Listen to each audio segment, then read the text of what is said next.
इन दुआओं को रोजाना पढ़ने की आदत बना लीजिए।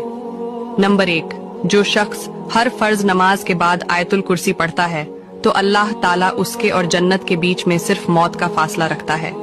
नंबर 2, जो शख्स 3 बार सूरह इखलास पढ़ता है तो उसे 1/3 भाग कुरान पढ़ने के बराबर सवाब मिलेगा। नंबर 3, जो शख्स सुभान अल्लाहि व बिहम्दिही इस दुआ को 3 बार पढ़ता है तो उसके सारे गुनाह माफ कर दिए जाते हैं, चाहे वो समुंदर के झाग के बराबर क्यों ना हो।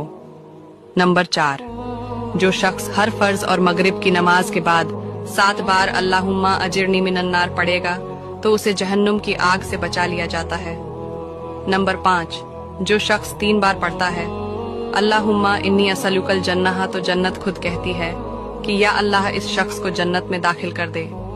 नंबर 6, जो शख्स सोने से पहले हर रात सूरह मुल्क पढ़ता है तो उसे कब्र के अजाब से बचा लिया जाता है।